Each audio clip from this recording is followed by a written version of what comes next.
Hello, you all. Welcome to this news hour on Equinoxe television, live from our headquarters in Cameroon's economic capital, Douala.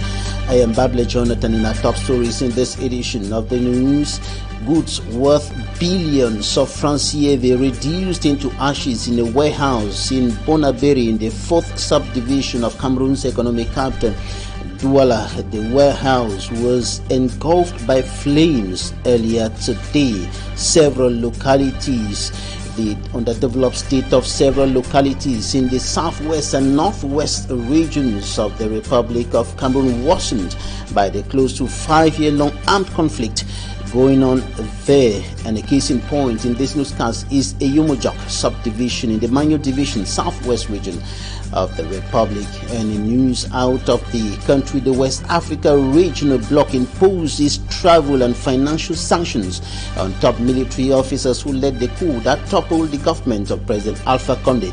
They have been given 6 months to organize presidential and legislative elections. Those were our top stories.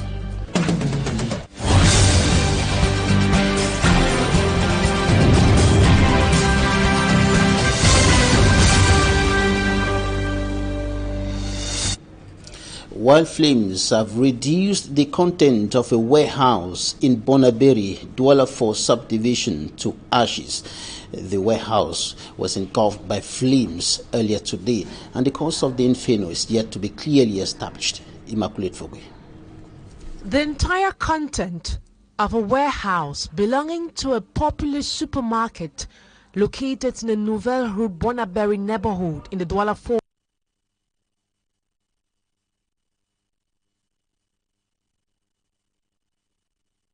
was discovered by a commercial motorbike rider circulating in the area. He immediately alerted the guards who were asleep at the moment he made the discovery.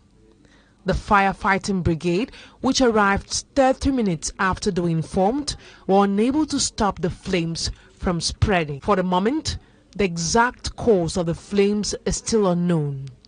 Goods worth billions of francs CFA were lost. Fire incidents have been recurrent in the city of Douala. In that warehouse, and everything was reduced into ashes. Now we take you to Yomojok in the southwest region of the Republic of Cameroon. It is one of those localities badly affected by the close to 5-year-long conflict going on in the northwest and southwest regions of the country, and this has worsened the underdeveloped state of Yomojok and other localities. Details in this report compiled by Fomi Armstrong Sandler. Division of the Manyo Division, southwest region of Cameroon is paralyzed by the armed conflict rocking the northwest and southwest regions of the country. The lack of basic amenities is chronic, and the few existing ones like the district hospital is wanting in technical equipment. Another challenge that we have is with our pharmacy. It is not really up to date still because of the crisis, drugs cannot come from. So for us to have drugs is a problem. Deprived of electricity by the destruction of the interconnection lines, the district hospital in the area solely depends on a standby generator. We need portable drinking water in the hospital, and some of our beds too are not good. Some of them are bad. They don't have mattresses, so we need some of those things. Some are mattresses. When our patients sleep, they complain that they have backache. Life in a Yomojok has remained increasingly difficult since the start of the armed conflict in the southwest and northwest regions of the country. Efforts initiated by the municipal and administrative officials of the area to better a Yomojok have all been cosmetic. Land disputes in Cameroon's economic capital, Douala, continue inflicting pains and suffering on several families. One of those families is that of the lady called Marie and her family here in Cameroon's economic capital, and the family is in a very difficult situation. They are sending distress calls to administrative authorities to save them from an impending doom following threats of forceful eviction over a land dispute. Details with Mala Glory. This grey-haired woman is on a bundle of nerves over threat to seize her house where she has been living for over 50 years. A house which may be old and slummy but worthy of a point of discord.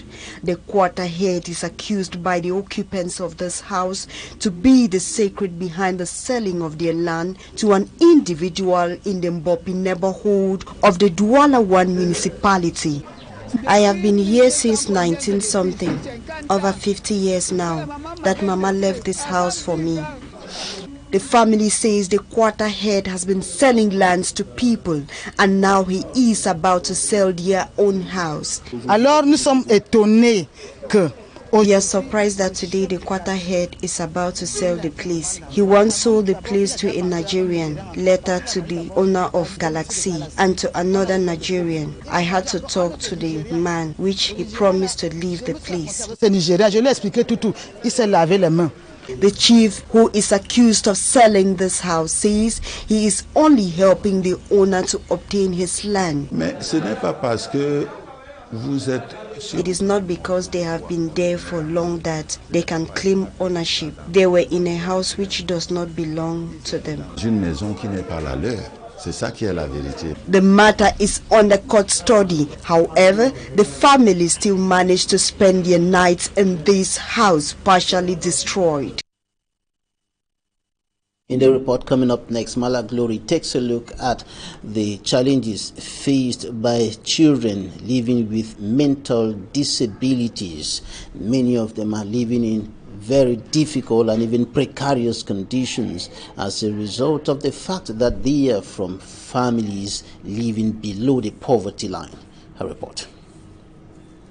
Rejected by some members of the society, some are orphans, while for others it is a home for them chosen by their parents. Their children suffering from mental disabilities, undergoing training in different rehabilitation centers in the city of Douala. They may be mentally disabled, but some have talents which needs to be nursed. Reason why the managing director of these rehabilitation centers adds that they are here to assist parents understand their children. Our team focus more on assisting these families so that they can be able to cater for their children, so the handicap will not be to them an obstacle to go about their activities, but an opportunity for them, because to be physically impaired does not mean you are not important.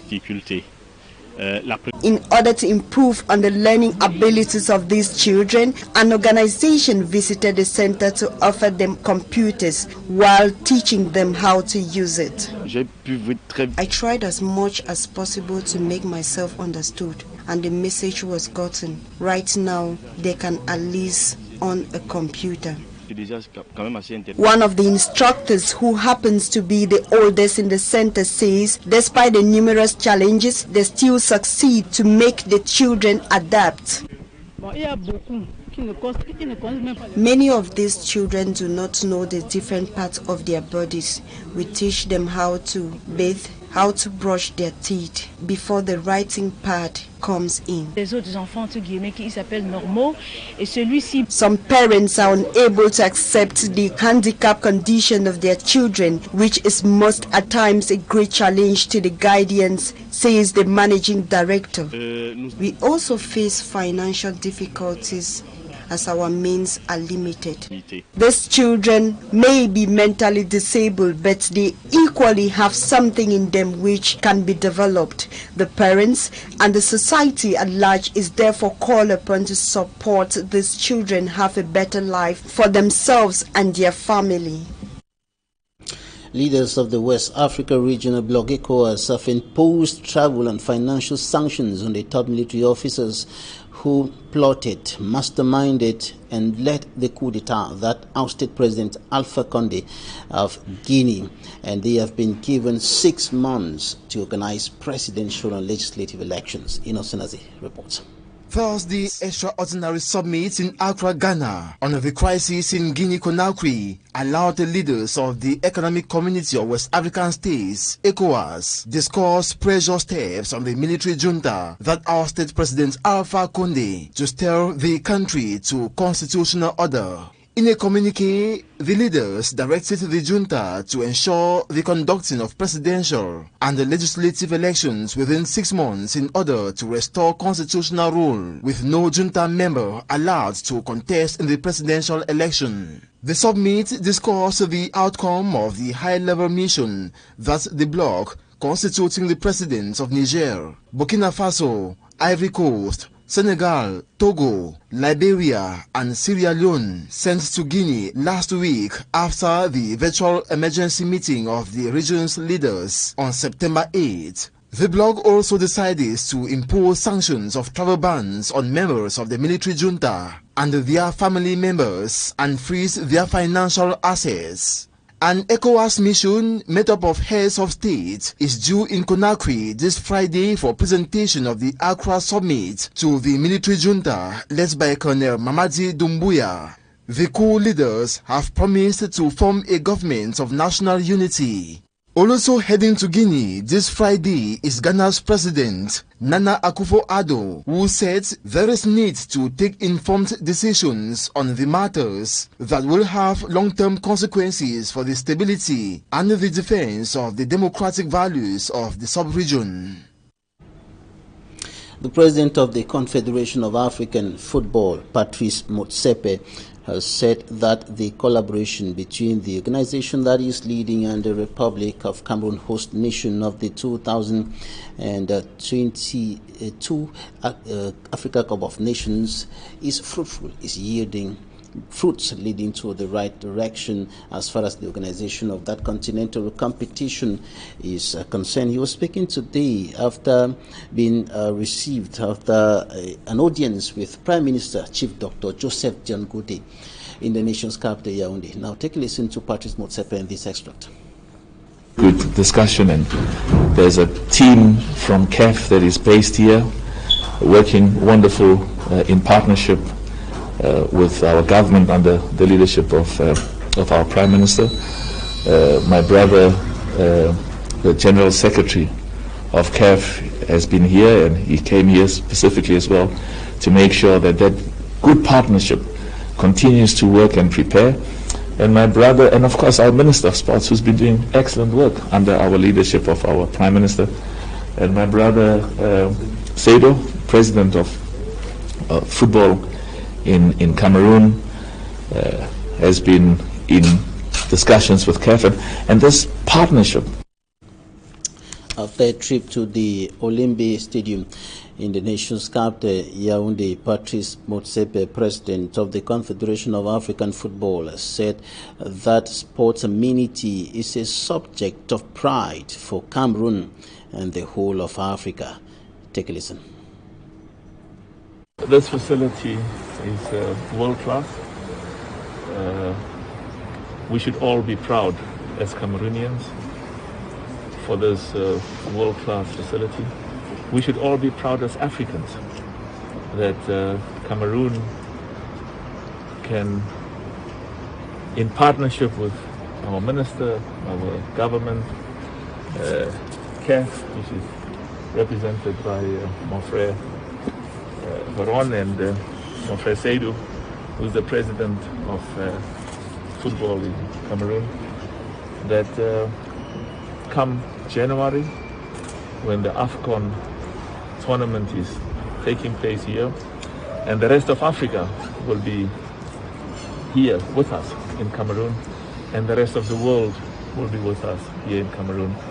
And we are confident that together, CAF, our government, our minister, president, prime minister, football, represented by mon frère Seydou, and African football, we will host an event that will make us proud.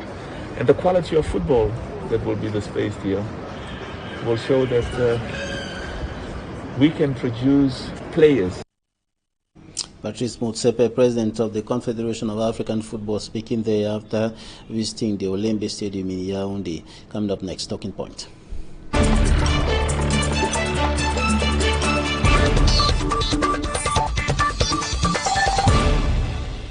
Today we are receiving a veteran journalist, member of the Cameroon English-speaking Journalists Association, Douala chapter. Charles Ako, you're welcome.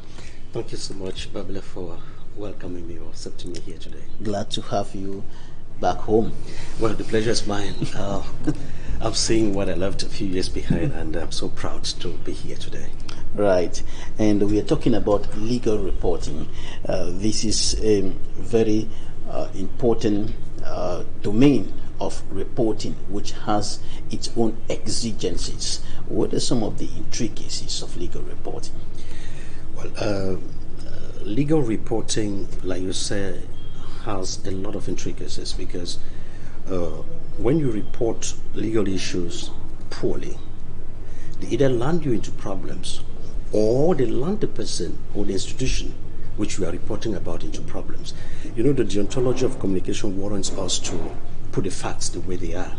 But if you have to coalesce the code of ethics of communication and the criminal procedure code, you find that there's a fine line where you have to respect, wherein there are certain issues which, even though you have the right as a journalist to report, the legal aspects of the law prevent you from doing so. It is not because you don't have the right to do so, but the legal gaps do not allow you to report that. Especially reporting on minors, underprivileged persons, or cases that are pending in court. Besides that, there's also the jargon which you have to use to report when it comes to reporting legal issues, because a misplacement of a word or a jargon in legal reporting may cause a lot of disaster. And so that's why reporting legal issues and following the deontology and the various pieces of legislation that would oversee reporting of legal issues is a preoccupation for journalists today. And you said that it's a very, very delicate issue to report legal issues because you have two possibilities. You get it right, you're on the right side. You get it wrong, you're in jail. Defamation and things like that will come into play. And about the language, the terminologies, I read in a book written by Dr. Ashunyenti, and he was using an example of the word killed and murdered. And he said, if you say killed, is something else. You say murder, is something else in law. But in normal speaking, we know that those are synonyms. That's exactly what we're talking about, because if you are not grounded in the legal terminology, you may end up misrepresenting the information. Killing and murder are two different things. They're legally different. I'm not a legal expert to give an explanation of that because it's a litany of explanation. But it's very important for journalists to get themselves abreast with what it takes. And that's why when you look at prominent media institutions in the world, before you are a reporter in a specific or particular field, you must have had some background knowledge. That's why in houses like CNN and elsewhere, somebody who reports on legal issues should have had a background in legal matters. You should have been a trained lawyer, because it permits him to handle the issues facts on and get them right, instead of mixing things up and misrepresenting the information. And that is what it makes it so curious for people at times to hold journalists to ransom, because they handle issues which they master literally, but technically they miss out on the point. And that's where we are harping on to make sure that journalists should report exactly what they know they have to report, using the appropriate terminology to pass the information across in such a way that when it comes to disputes or litigations, they should not be found wanting. They should not implicate themselves and the public, especially those they are representing. And sometimes journalists substitute judges. They take the place of the judges, and they declare somebody guilty, send him to jail in their reports. And that's why that's when we refer to subjective reporting. When you are subjective, it brings you to this point. You start attaching value judgment to what you say. That's not the role of a journalist. And when you're so passionate and emotional about something that you feel you can inject your own opinion, that's where you now become the judge. and the journalists at the same time. Because when you read certain newspapers, you listen to certain analysis, that people who already declare the sentence that will be handed down to a victim. The bandit stole the bike. Exactly. He doesn't say it is alleged that the bandit stole the bike. He's already sentencing the bandit before the bandit ever has the opportunity to be heard in a properly constituted court. And so the journalist must have the terminology, the language that is needed to report issues that would not land them into trouble. We've had cases here in Cameroon when journalists have been called up to explain certain issues. When they report issues, cases in court, what judges have been saying, it becomes so problematic for them to back up themselves because they get themselves roped up and eventually they are liable for prosecution. That's where the problem is. And the effort of guilds like us are there to put the records straight. And that is why the Cameroon English-speaking Journalists Association, CAMASEARCH-D, the Douala chapter, is organizing a workshop, is bringing together media professionals, journalists, to train them on these issues. Can you tell us more about that? Yes, the seminar is coming at a very crucial moment. You know, Cameroon is like any other country, has a lot of pockets of crisis. In the northwest and southwest regions, we know what's happening there. In the far north regions, then incursions by Boko Haram in the east, rebels from the CRA or CAR are making incursions. And many of these cases end up in courts because some people do that for various reasons. And even if you are held liable, you have the possibility to be heard by a constituted court. And so journalists like Cameroonians, ordinary people, they feel involved, they feel concerned by the events on the ground. But the difference is that they, like ordinary Cameroonians, have to tell the people the reality. And so we found that somewhere along the line, some of our members and others were like not getting things straight. And it comes to a point when some are threatened with court action. They either kill the stories or they start reporting the stories in a way that doesn't present the facts the way they're supposed to be done. And so for the purpose of direct reporting, professional acumen, and proper representation of facts, the CAMASEARCH chapter in Douala found that it would be proper for us to put the records straight. That's why we're organizing a seminar tomorrow on the theme reporting on legal issues, the do's and the don'ts. What would you have to say and what do you not have to say?